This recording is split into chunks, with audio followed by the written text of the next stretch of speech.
বাংলায় কথা বলে, তো আমার ওভাবে আমার চর্চা হয়। শুরু থেকে বাংলায় মনে হয় বাংলায় জন্ম নিয়েছি।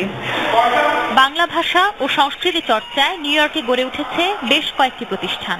সঙ্গীত ও নৃত্য চর্চায় বাবা মায়ের ঝোঁক বেশি থাকলেও বাংলা ভাষা চর্চার প্রতি নতুন প্রজন্মের আগ্রহ অভাবনীয়।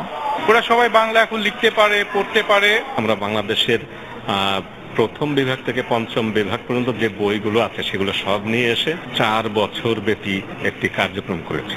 বাবা মা যদি একটু সজাগ থাকে, হীনমন্যতা ত্যাগ করে, এই বাংলা ভাষার মূল্যটা কোথায় যদি বোঝায়, তাহলে আমার মনে হয় তারাও বাংলা শিখতে পারবে।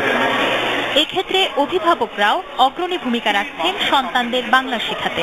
সমস্ত বাঙালি সন্তানদেরকে আগানোর জন্য আমি চেষ্টা করব। বাংলার যে কি একটা অনুভূতি, সেটাকে তাদের ভিতরে জাগিয়ে তুলো। যদি নিউ ইয়র্কে একটা পূর্ণাঙ্গ বাংলা স্কুল থাকতো, এই ব্যাপারে যদি আমরা একটু গভর্নমেন্টের সহযোগিতা পেতাম, তাইলে আমাদের বাচ্চারা আরো ভালো বাংলা শিখতে পারতো।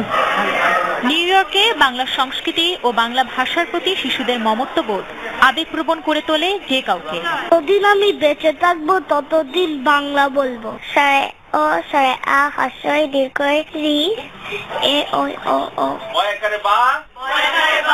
সুদূর প্রবাসেও বাংলা আর বাঙালি সংস্কৃতির এই জয়গান শুধু প্রবাসী বাংলাদেশিকেই নয়, বরং গোটা বাঙালি জাতিকে গৌরবান্বিত করে।